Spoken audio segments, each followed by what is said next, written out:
Imagina un mundo donde la realidad se desmorona y lo inexplicable acecha en las sombras. Criaturas imposibles, desapariciones sin rastro, señales de otros mundos y maldiciones ancestrales. Este es el iceberg de misterios que no conoces, un abismo de secretos ocultos, teorías inquietantes y fenómenos paranormales que desafían toda lógica. ¿Te atreves a descender a lo desconocido?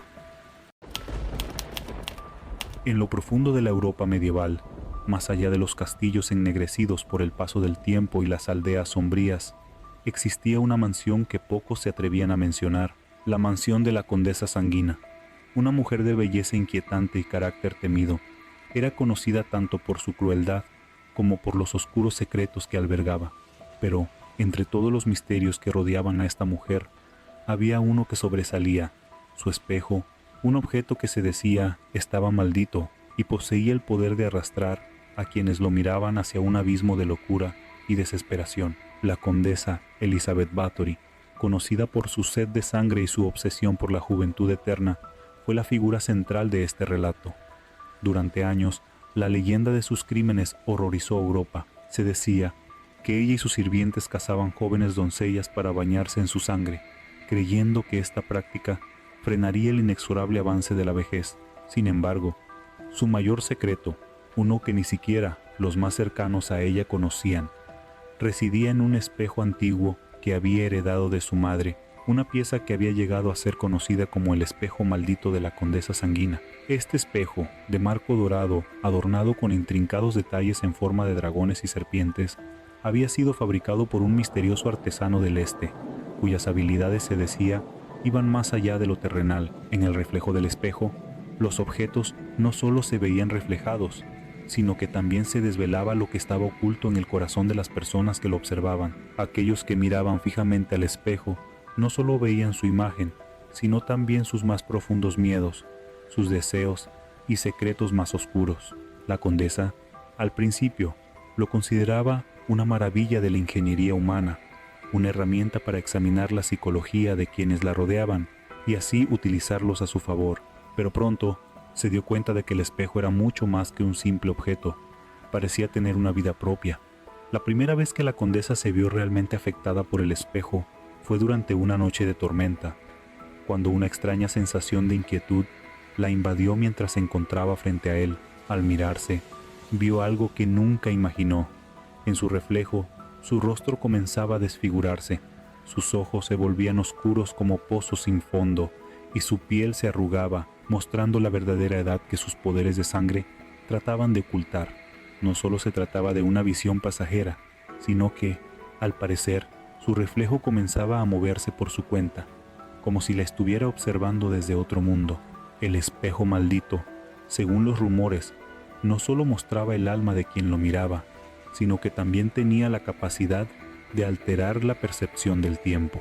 Muchos de los sirvientes de la condesa habían comenzado a notar que, tras mirar el espejo, sus mentes se veían atormentadas por visiones extrañas y a menudo macabras. Algunos, incapaces de soportar la presión de lo que veían, perdieron la razón y fueron enviados al sótano de la mansión, donde pasaron sus días murmurando incoherencias y abrazando la oscuridad. Los visitantes de la mansión, aquellos que no sabían del poder del espejo, se veían igualmente afectados. Se decía que aquellos que entraban en la habitación donde el espejo estaba colgado experimentaban una sensación de frío penetrante, como si el aire mismo estuviera impregnado de una energía oscura y densa. Los caballeros y cortesanos, al mirarse, parecían quedar hipnotizados por lo que veían, como si el espejo los absorbiera y les mostrara una visión del infierno o el más allá. Quienes lo miraban durante demasiado tiempo solían quedar atrapados en el reflejo, sus cuerpos físicamente presentes en la habitación,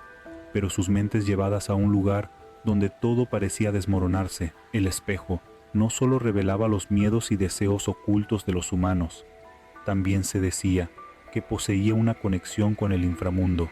Aquellos que pasaban demasiado tiempo observando sus reflejos, especialmente los que tenían un alma oscura o corrupta, comenzaban a percibir figuras sombrías que se deslizaban por las esquinas de la habitación, oír voces lejanas que susurraban nombres olvidados o incluso sentir presencias invisibles a su alrededor. Se hablaba de una extraña vibración que emanaba del espejo, como si estuviera sintonizando una frecuencia de otro plano de existencia, uno que solo podía ser alcanzado por aquellos que se atrevieran a mirar demasiado. Los rumores crecieron cuando, en una noche de luna llena, la condesa invitó a un sacerdote de la iglesia local a bendecir la mansión. Había oído que el espejo estaba comenzando a manifestar poderes aún más oscuros, y su inquietud la llevó a buscar ayuda. Sin embargo, cuando el sacerdote intentó realizar el ritual, el espejo reaccionó de una manera aterradora. La habitación se llenó de un sonido estridente, como un chillido sordo que llenaba la mente y causaba mareos a quienes se acercaban. Cuando el sacerdote miró el reflejo, vio algo que nunca pudo olvidar: su propia imagen retorciéndose, sus ojos desbordando lágrimas de sangre y una figura oscura que se acercaba detrás de él, cubriéndolo con una sombra infinita. El sacerdote, aterrorizado, salió corriendo de la mansión y a partir de ese momento juró nunca más hablar de lo que había visto. Nadie más se atrevió a acercarse al espejo después de esa noche. La condesa, sin embargo, parecía haber perdido el control del objeto. El espejo ya no solo la reflejaba a ella, sino que la influenciaba, sumiéndola en una obsesión que la alejaba de la realidad. Se decía que la condesa sanguina pasaba horas frente al espejo, sumida en una especie de trance, viendo cómo su propia imagen se desmoronaba, envejecía y se transformaba en algo ajeno a ella. Cada vez más consumida por la desesperación y el deseo de mantener su juventud eterna, la condesa comenzó a aislarse aún más, evitando a aquellos que podrían interferir en su relación con el espejo. Con el tiempo, la mansión fue olvidada por el mundo, y la condesa desapareció en las sombras, sin que nadie supiera si estaba viva o muerta. Sin embargo, la leyenda del espejo maldito de la condesa sanguina siguió creciendo. Se decía que, en las noches de tormenta, los ecos de sus gritos de desesperación aún podían escucharse en los pasillos de la mansión abandonada, y que aquellos que se atrevían a acercarse al espejo, al igual que ella, quedaban atrapados en su reflejo, condenados a una existencia sin fin entre las sombras del otro lado. Hoy en día, el espejo maldito permanece perdido, con su paradero desconocido. Algunos afirman que está oculto en las profundidades de alguna colección privada, mientras que otros sostienen que se encuentra en las mismas ruinas de la mansión de la condesa sanguina.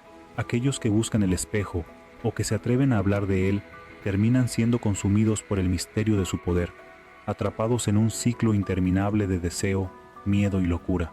Y así, el espejo maldito sigue siendo un objeto de fascinación y terror, un recordatorio de que hay algunos secretos en el mundo que es mejor dejar sin descubrir.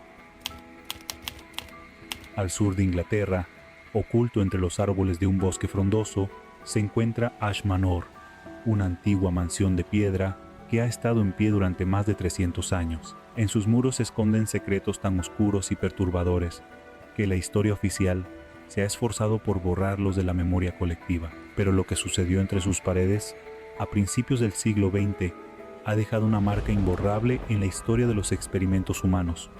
El infame experimento Ash Manor. En 1920, la mansión estaba bajo la dirección del Dr. Edward Ashford, un renombrado psiquiatra que había hecho su carrera investigando los límites de la mente humana. Ashford no era ajeno a la controversia. Había trabajado en varios hospitales psiquiátricos, pero su enfoque radical y poco ortodoxo le había ganado tanto admiradores como enemigos. Mientras muchos colegas preferían tratar a los pacientes con métodos tradicionales, Ashford comenzó a experimentar con prácticas más arriesgadas que iban desde el uso de hipnosis profunda hasta el aislamiento total en oscuridad completa. Su obsesión con desentrañar los recovecos de la psique humana lo llevó a tomar decisiones cada vez más cuestionables. En la primavera de 1922, Ashford recibió una carta de un misterioso benefactor que le ofrecía una suma generosa para financiar un experimento que él mismo había ideado. La carta estaba firmada por un hombre que Ashford nunca había oído antes, el señor Harlan. El misterioso hombre, según la carta, tenía intereses personales en la investigación de Ashford y estaba dispuesto a proporcionarle todos los recursos necesarios para llevar a cabo su investigación más ambiciosa hasta el momento. Desesperado por llevar su carrera al siguiente nivel, Ashford aceptó de inmediato la oferta. El plan que Ashford ideó era simple pero aterrador. Reuniría a un grupo de personas, individuos que en su mayoría eran considerados como inadaptados por la sociedad. Aquellos con trastornos psicológicos, traumas profundos o incluso aquellos que habían sido condenados a vida en instituciones mentales por crímenes aberrantes. Durante 6 meses, estos sujetos vivirían en total aislamiento en las profundas cavernas subterráneas de Ash Manor, lejos de cualquier fuente de luz natural, sin comunicación con el exterior, sin compañía humana y bajo el control total del Dr. Ashford. Su única fuente de contacto era él mismo, quien los visitaba ocasionalmente para realizar análisis y evaluaciones. Pero había un objetivo mucho más siniestro en mente. Ashford quería descubrir lo que ocurría en la mente de un ser humano cuando se le llevaba al límite de la desesperación, la privación sensorial y el aislamiento absoluto. Su hipótesis era que al romper las barreras mentales de un individuo, se podría acceder a áreas ocultas del cerebro humano, quizás incluso desbloquear habilidades psíquicas o habilidades que la humanidad aún no había comprendido. El Dr. Ashford no estaba interesado en la ética ni en los efectos colaterales. Para él, el conocimiento era el único objetivo, y si algunos tenían que sacrificarse para conseguirlo, eso era un precio que estaba dispuesto a pagar. La mansión, aunque antigua y algo desmoronada en algunos aspectos, tenía la infraestructura adecuada para llevar a cabo el experimento. Bajo la mansión se extendían largos pasillos que llegaban a varias habitaciones subterráneas, diseñadas originalmente para almacenar alimentos en tiempos de guerra, pero que ahora se convertirían en las celdas de los sujetos del experimento. Estas habitaciones no solo estaban aisladas de la luz y el sonido, sino que también estaban equipadas con sistemas de ventilación que evitaban que los prisioneros pudieran comunicarse entre sí, incluso a través de las paredes. Las puertas de las celdas estaban equipadas con mecanismos de seguridad que permitían al Dr. Ashford entrar, pero no a los demás. A lo largo de los meses siguientes, los efectos del aislamiento se hicieron más evidentes. Los sujetos, privados de cualquier estímulo visual o auditivo, comenzaron a experimentar extraños efectos mentales.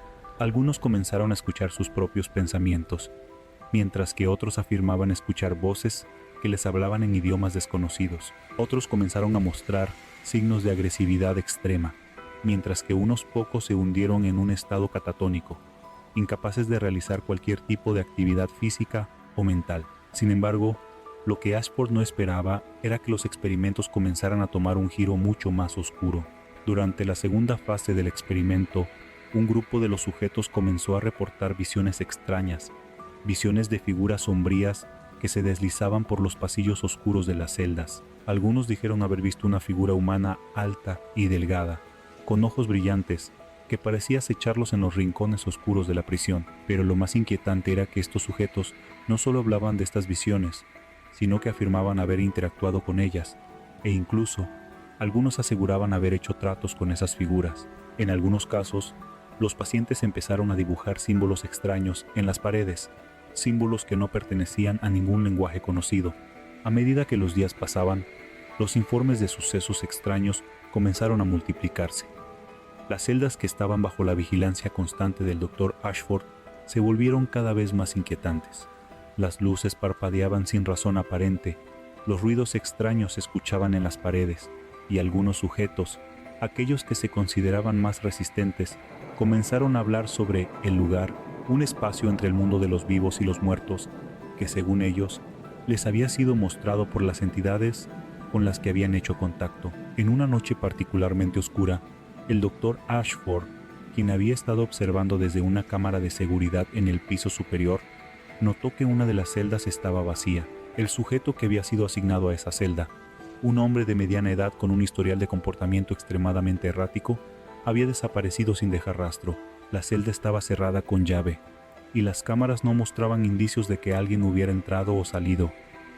Ashford corrió hacia las celdas, solo para descubrir que no había signos de lucha ni pruebas de escape, pero algo más le llamó la atención. Los otros sujetos se habían congregado frente a la pared de la celda vacía, murmurando palabras incomprensibles, con una expresión de terror en sus rostros. Fue entonces cuando Ashford comenzó a cuestionarse se había ido demasiado lejos. ¿Qué era lo que estaba ocurriendo en los pasillos oscuros de Ash Manor? ¿Había algo más allá de la mente humana involucrado en todo esto? ¿O había desencadenado algo que no podía controlar?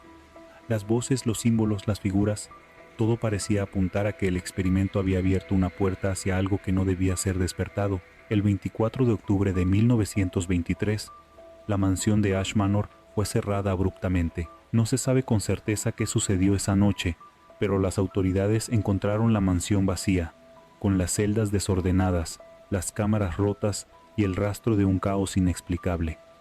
El doctor Ashford desapareció sin dejar rastro, y ninguno de los sujetos sobrevivientes fue encontrado.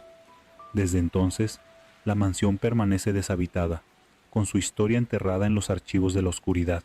Aquellos que se atreven a acercarse a Ash Manor afirman escuchar extrañas melodías flotando en el aire, susurros que parecen provenir de las paredes mismas y sombras que se desvanecen cuando los miras directamente. El experimento Ash Manor sigue siendo uno de los misterios más inquietantes de la historia moderna. Y a día de hoy, las preguntas sin respuesta continúan persiguiendo a quienes investigan su legado. ¿Qué ocurrió realmente en Ash Manor? ¿Qué descubrió el Dr. Ashford y a qué precio? Lo único cierto es que, en algún rincón olvidado de la mansión, algo permanece allí, esperando, observando y susurrando. En el extremo más remoto del archipiélago de las Hébridas Exteriores, en Escocia, se encuentra una pequeña isla rocosa y desolada llamada Eilean Mor, golpeada por vientos salvajes, envuelta en niebla perpetua y rodeada por un mar embravecido.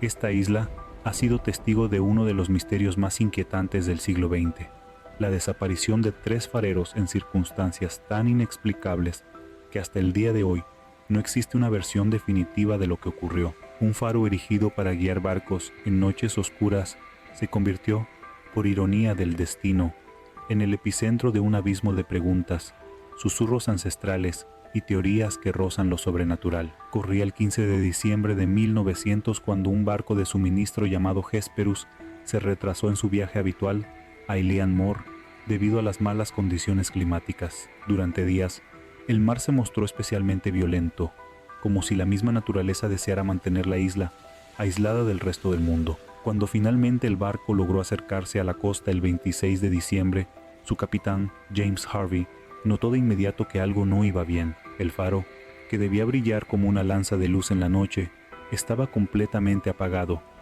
Ninguno de los 3 fareros salió a recibirlos, como solían hacer. El silencio que envolvía el lugar era antinatural.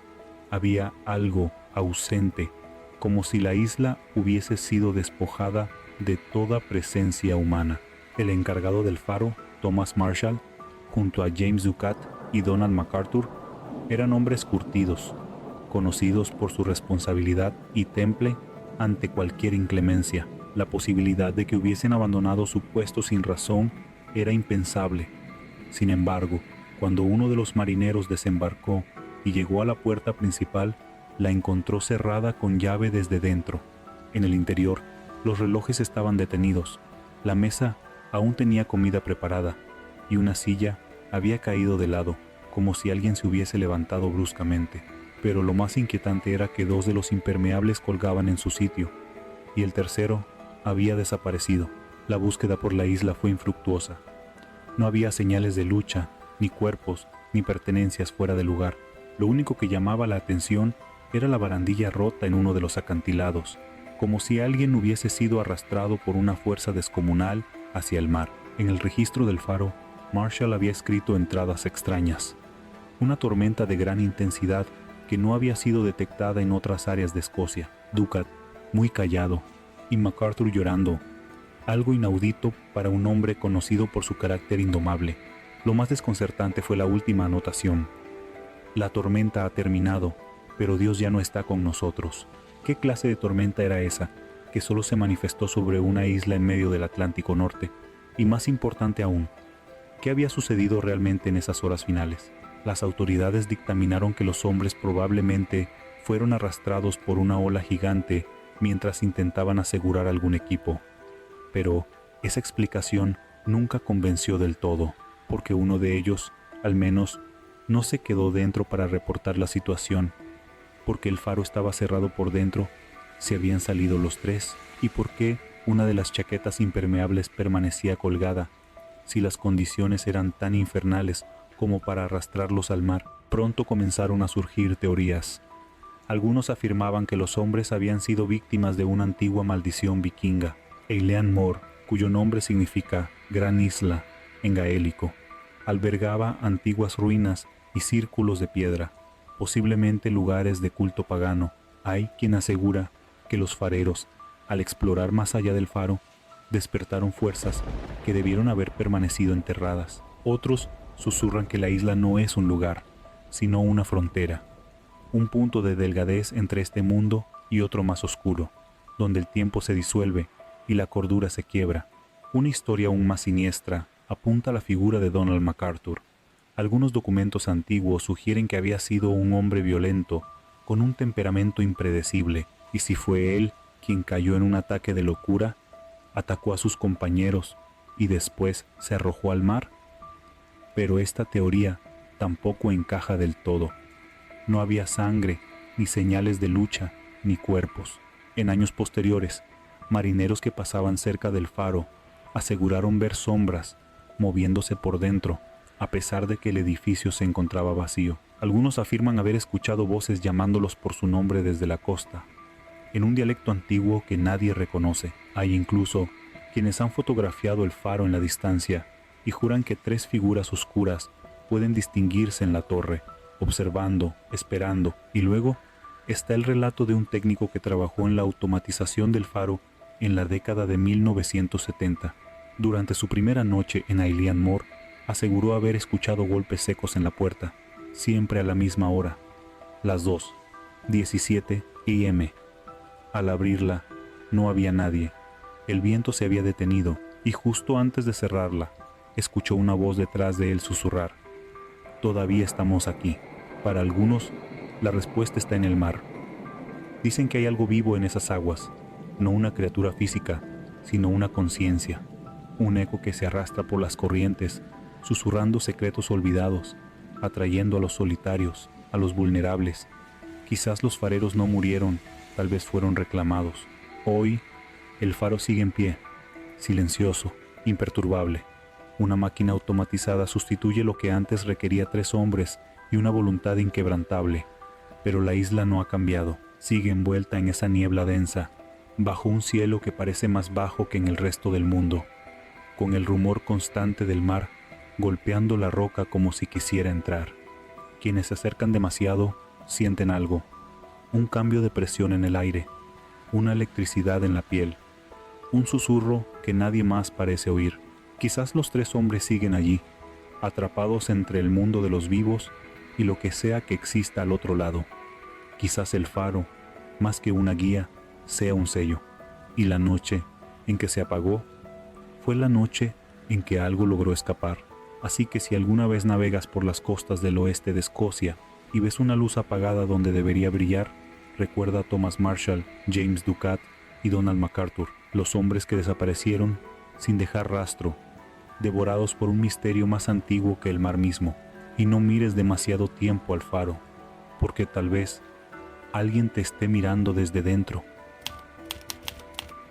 En el corazón de Oaxaca, México, rodeado por un paisaje seco y colinas que parecen vigilar desde la distancia, se encuentra un lugar cargado de simbolismo, de ecos que no se desvanecen y de secretos que no desean ser descubiertos. Mitla, nombre que proviene del náhuatl Mictlán, el lugar de los muertos, no es solo un sitio arqueológico ancestral, sino un umbral velado entre este mundo y lo que yace más allá. Su superficie revela una arquitectura zapoteca rica en simbolismo, pero es lo que yace debajo lo que ha provocado susurros, desapariciones y un temor que atraviesa generaciones, un laberinto subterráneo que algunos llaman la verdadera entrada al inframundo. Durante siglos, los pobladores de la región han contado historias sobre túneles escondidos bajo Mitla, pasajes oscuros construidos por los antiguos para comunicarse con los dioses o con algo mucho más antiguo. Las leyendas hablan de un sacerdote que descendió y jamás regresó, de gritos que emergen de la tierra durante las noches sin luna y de figuras encapuchadas que rondan la entrada sellada de los túneles cuando la niebla baja desde las montañas. En 1900, el arqueólogo mexicano Leopoldo Batres documentó que existía un acceso subterráneo bajo una de las capillas construidas por los españoles sobre los templos zapotecos. Se decía que era una cueva profunda, decorada con piedra tallada, símbolos funerarios y restos humanos. La entrada fue sellada poco después, sin explicación oficial, y con una advertencia informal: lo que duerme abajo no debe ser perturbado. Un sacerdote de la época escribió en su diario que las voces de los difuntos se intensificaron tras abrir la losa y que los animales se negaban a acercarse a la iglesia por la noche. A partir de ese año, los registros relacionados con exploraciones en el subsuelo fueron misteriosamente eliminados o censurados. En 1975, un grupo de espeleólogos mexicanos intentó explorar el laberinto usando equipo moderno. Lograron ingresar por un acceso oculto entre los matorrales, custodiado por un muro de piedra y espinas que parecía haber sido colocado siglos atrás. 3 de los 5 exploradores regresaron. Uno de ellos se negó a hablar jamás sobre lo que vio. Otro perdió la razón y fue internado. Y el último, antes de quitarse la vida, dejó una nota críptica que decía: hay más allá de la muerte una oscuridad que devora el alma. Desde entonces, se desaconseja buscar entradas al laberinto. Algunos dicen que los caminos internos cambian, que el propio Mitla vive y se adapta para proteger su secreto. Una teoría recurrente entre los estudiosos del esoterismo es que los zapotecas, al igual que otras culturas mesoamericanas, practicaban rituales no solo para honrar a los muertos, sino para comunicarse directamente con el más allá. El laberinto sería, según esta hipótesis, una réplica del Mictlán, el inframundo azteca de 9 niveles. Cada sala, cada pasillo representa una prueba del alma, una etapa en la transición entre la vida y la muerte. Pero los rituales, según se dice, dejaron puertas abiertas, portales.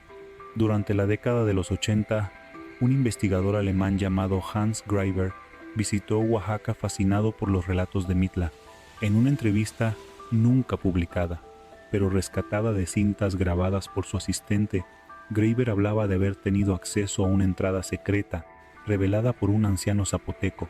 Afirmó haber descendido acompañado por un guía y descrito pasillos con muros cubiertos por símbolos que resonaban al tocarlos. En la tercera sala, Greiber asegura haber visto sombras humanas grabadas en la roca, no pintadas, sino incrustadas como si hubieran sido absorbidas por la piedra misma. El guía desapareció en el trayecto. Greiber salió 2 días después, completamente deshidratado y con marcas en los brazos similares a quemaduras. Nunca volvió a hablar del tema, y sus diarios desaparecieron de la Universidad de Hamburgo en circunstancias sospechosas. Otro dato curioso es la constante interferencia eléctrica en las inmediaciones del complejo. Drones han fallado misteriosamente al intentar capturar imágenes aéreas, y equipos de medición han registrado frecuencias inaudibles al oído humano, pero detectables en grabadoras. En una de esas grabaciones, analizada en 1997, se identificaron patrones rítmicos similares a lamentos y frases fragmentadas en zapoteco antiguo, algunas de ellas asociadas con rituales de invocación. Algunos lugareños aseguran que ciertas noches, cuando la luna nueva coincide con el equinoccio, puede escucharse el eco de pasos debajo del suelo, pasos que no pertenecen a ningún ser vivo. Se han reportado apariciones de figuras con rostros desdibujados, como si su identidad hubiese sido devorada por el tiempo o por alguna fuerza ajena a la comprensión humana. En las festividades del Día de Muertos, algunos ancianos colocan ofrendas cerca de las zonas selladas, no por tradición, sino por precaución. Dicen que es la única manera de aplacar a los espíritus atrapados en los niveles más profundos del laberinto. Una teoría aún más oscura, propuesta por el ocultista francés René Vaillancourt, sugiere que Mitla no fue construida para rendir homenaje a los muertos, sino para sellar una presencia demoníaca que los zapotecas descubrieron o accidentalmente liberaron al construir sus templos. Según él, la figura geométrica más repetida en los muros de Mitla, una especie de greca infinita, no es meramente decorativa, sino un símbolo de contención, una barrera simbólica que mantiene confinada a una entidad que se alimenta del sufrimiento humano. Vaillancourt desapareció en Oaxaca en 2002 tras declarar que había descubierto la clave del sello. Pese a todos estos hechos y advertencias, cada cierto tiempo surge alguien que desea descender, empujado por la ambición, el morbo o la fe ciega. Algunos creen que el laberinto oculta secretos de una civilización perdida, otros que es una entrada hacia otra dimensión, e incluso hay quienes aseguran que una de sus cámaras centrales contiene un códice de conocimiento prohibido, resguardado por guardianes invisibles. El gobierno ha mantenido silencio sobre el asunto, y la mayoría de las entradas han sido reforzadas o destruidas, pero los muros de Mitla siguen en pie, y bajo ellos el laberinto aguarda, no duerme, no olvida, y según los más antiguos, no perdona a quienes lo profanan, porque el laberinto subterráneo de Mitla no es solo una ruina ancestral, es un testigo eterno, y aquellos que se atreven a buscar respuestas en su oscuridad deben estar preparados para encontrar mucho más que historia. Deben estar listos para enfrentarse a lo que late bajo la tierra, lo que habita entre los susurros, lo que no puede ser nombrado y que jamás debería ser despertado. Hay lugares en la tierra donde el tiempo parece detenerse, donde los ecos del pasado resuenan como lamentos entre las piedras y el viento lleva consigo historias que nadie ha vivido o que nadie ha sobrevivido para contar. Uno de esos lugares es el árido y desolado valle de Anza Borrego, en el sur de California. Entre sus colinas secas, cañones escarpados y cielos infinitos, se esconde uno de los más inquietantes misterios del oeste americano. La caravana fantasma, una procesión de espectros errantes que vaga entre el polvo y el olvido desde hace más de 2 siglos. Todo comenzó en el año 1774, cuando el explorador español Juan Bautista de Anza trazó una ruta que conectaba Sonora, México, con la Alta California. A lo largo de ese camino, numerosas expediciones atravesaron el inhóspito desierto, enfrentándose a la sed, el calor y la desesperación.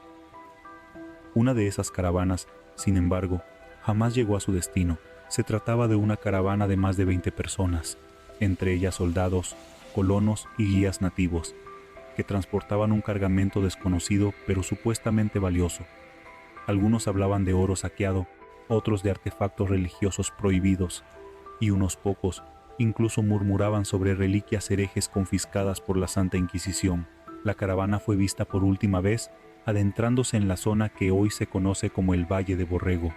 No se encontraron cadáveres, huellas, restos de animales ni señales de combate. Simplemente desaparecieron. La tierra parecía habérselos tragado.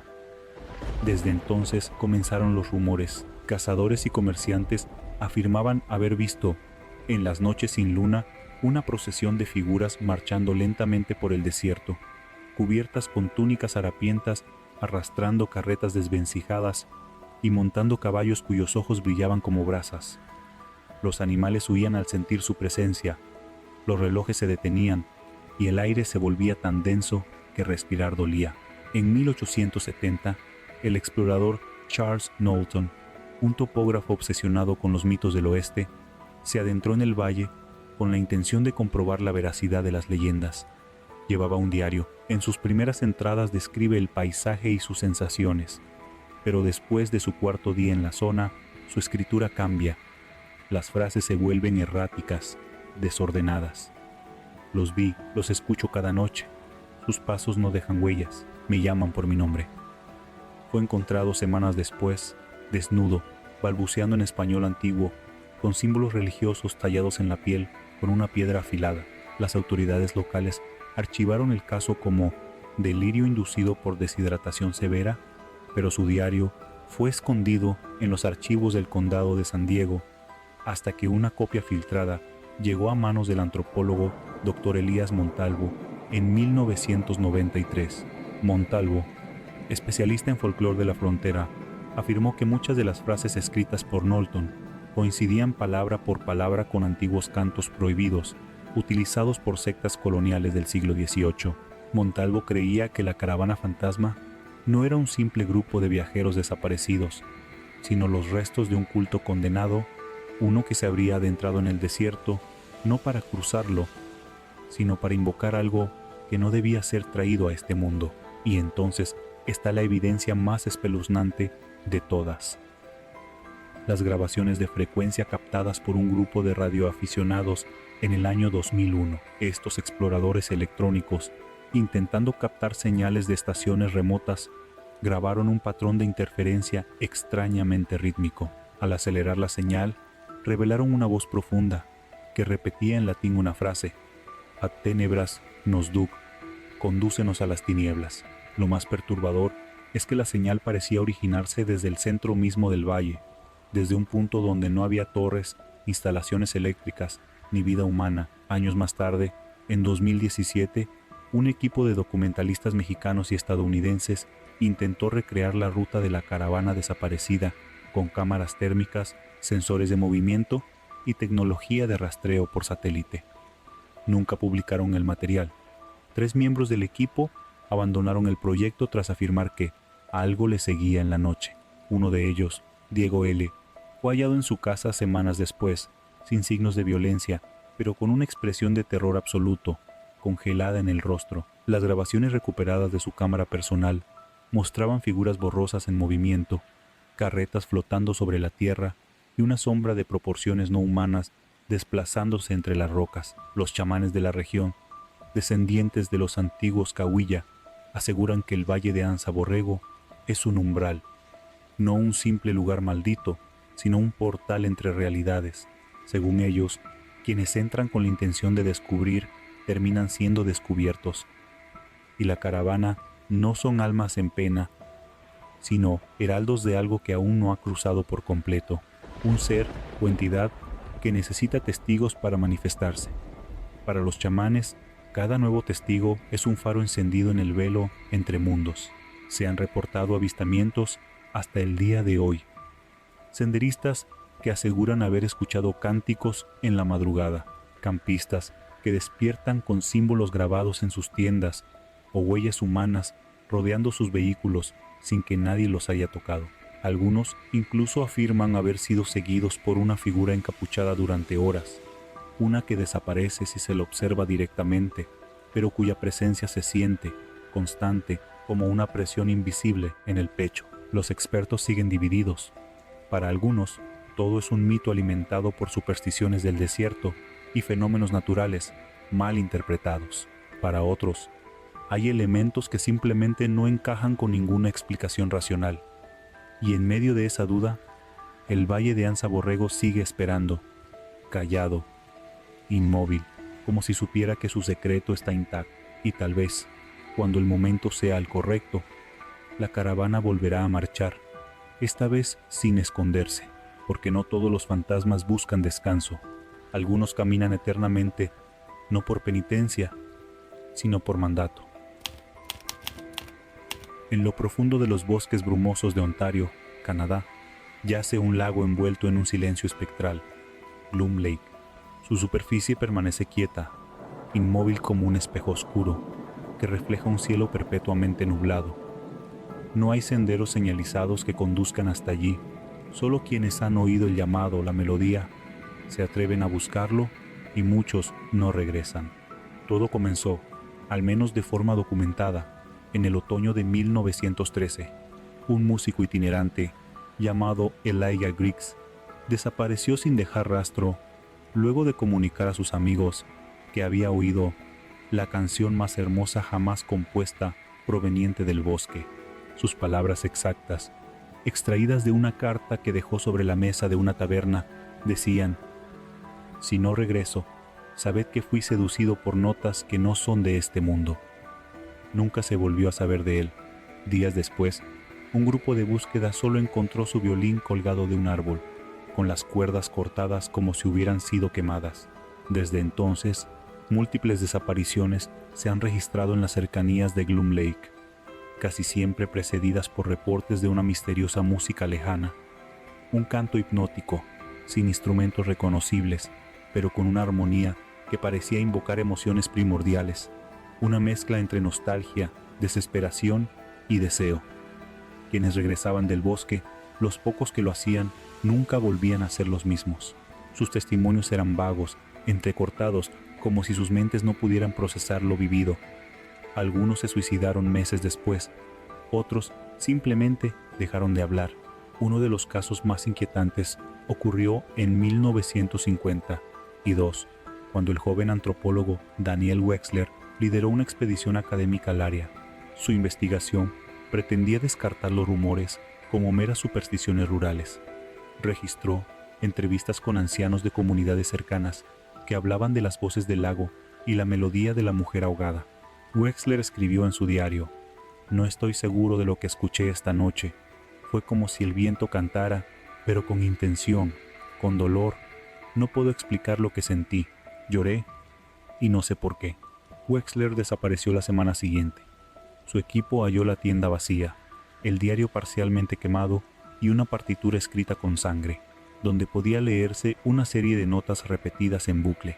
El pentagrama parecía deformarse, como si se retorciera al intentar contener algo que no debía ser transcrito. Las teorías sobre Gloom Lake no tardaron en multiplicarse. Algunos investigadores del folclore canadiense conectaron la melodía con antiguas leyendas algonquinas sobre un espíritu femenino del agua Nokomis que atraía a los viajeros con canciones para robarles el alma. Otros vincularon el fenómeno con una tragedia local de finales del siglo XIX, cuando una joven llamada Elise Moreau se suicidó en el lago luego de que su prometido la abandonara el día de su boda.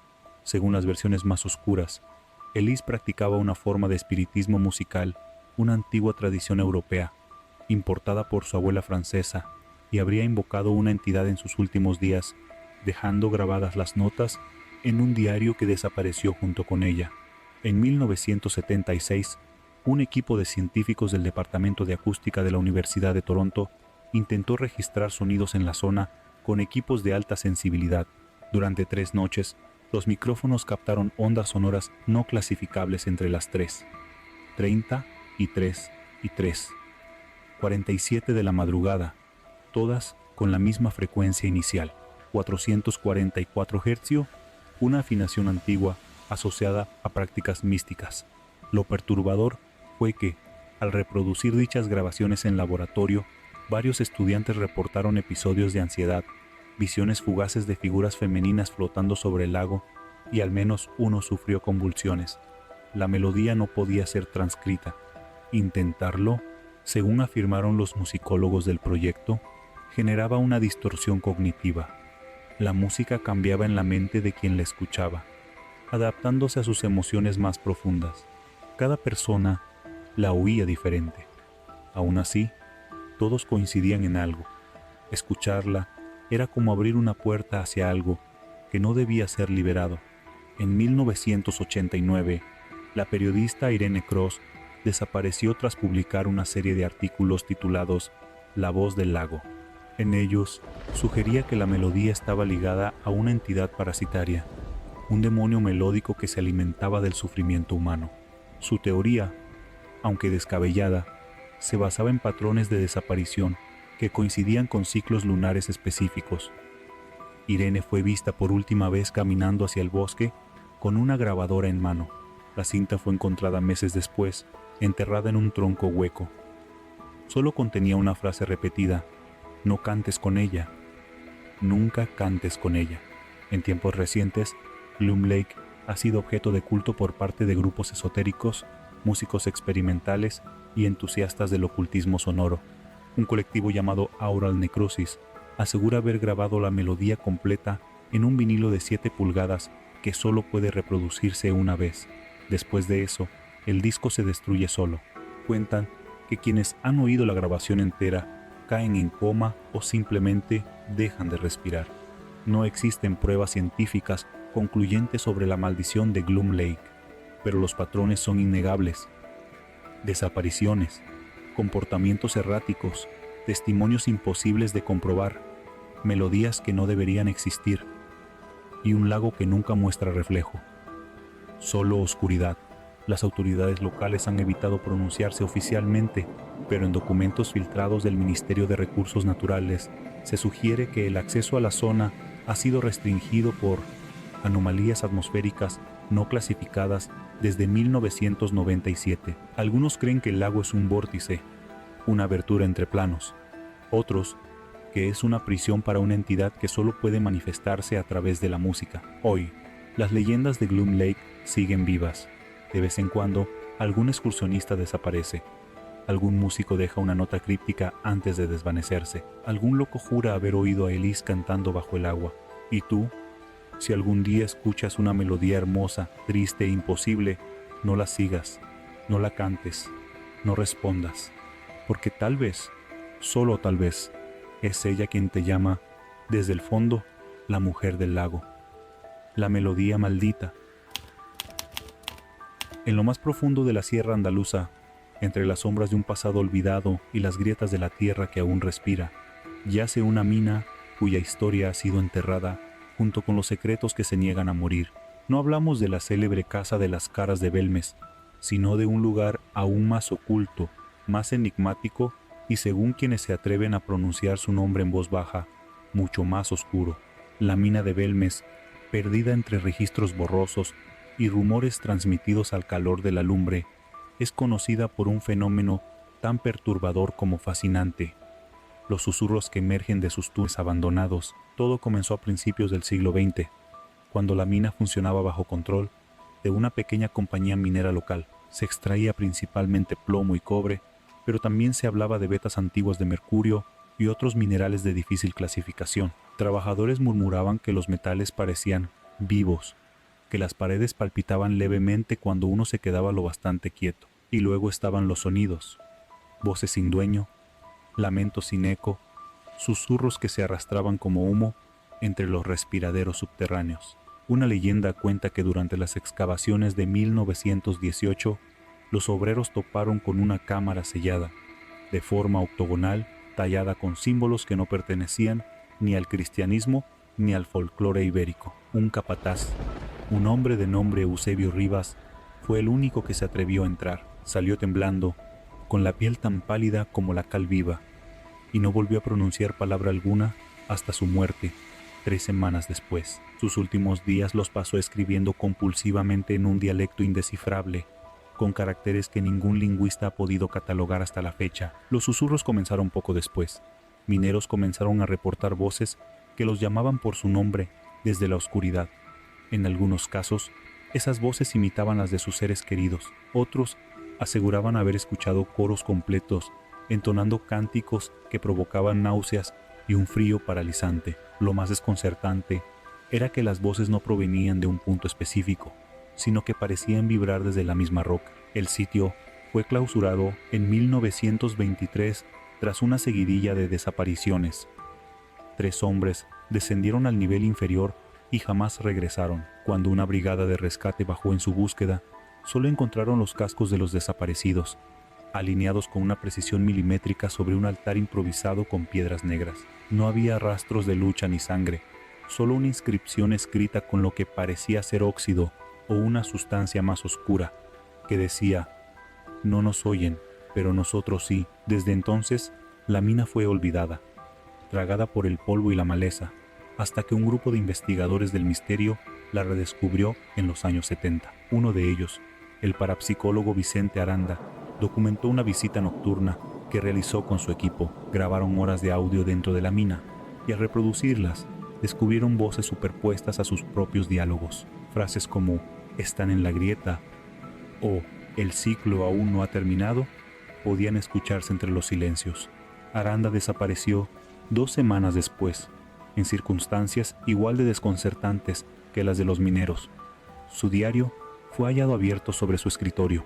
La última frase escrita decía: «Los susurros ya no están en la mina, están en mí». Algunos teóricos sostienen que la mina de Belmes se encuentra sobre un punto de energía telúrica, un nodo donde las líneas ley convergen.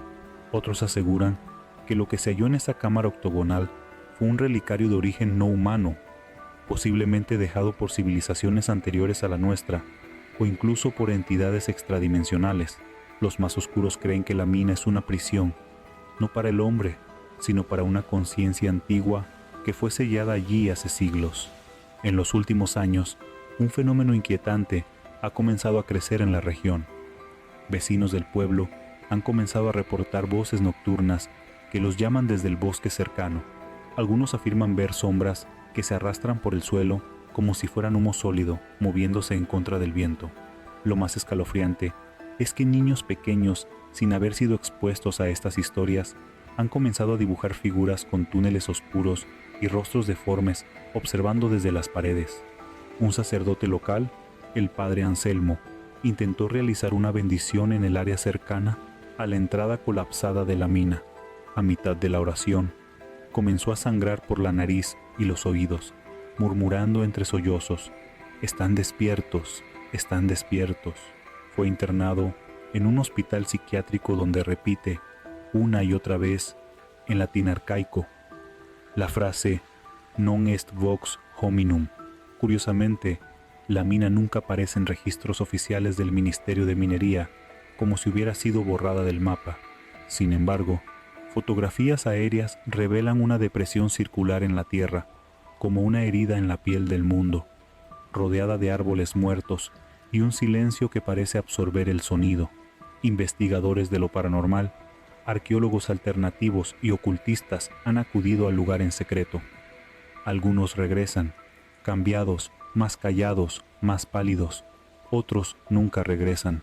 Quienes han sobrevivido hablan de pasillos que cambian de forma, de relojes que se detienen y de figuras que los observan desde grietas imposibles en el suelo. Uno incluso juró que los susurros se habían convertido en cantos y que los cantos eran órdenes.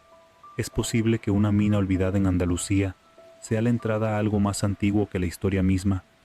Y si los susurros no provienen de voces perdidas, sino de pensamientos de una entidad que aún no comprendemos, quizás no son advertencias, sino invitaciones. Tal vez la mina de Belmes no fue hecha para ser explorada, sino para que algo, algún día, pueda salir. Y si algún día escuchas tu nombre susurrado cuando estés completamente solo, recuerda una cosa: el eco de la mina no alcanza tan lejos. Lo que susurra ya está fuera. Ahora lo sabes, pero la pregunta es, ¿podrás dormir tranquilo esta noche? Si este viaje te dejó con más preguntas que respuestas, suscríbete y activa las notificaciones. Aquí los misterios nunca terminan, solo se vuelven más oscuros. Déjame un like si quieres que bajemos más profundo en el abismo y dime en los comentarios cuál de estos misterios te dejó con escalofríos. Aún queda mucho por descubrir. Nos vemos en el próximo video, si es que te atreves a seguir mirando. Yo soy Walker y te deseo hermosas pesadillas.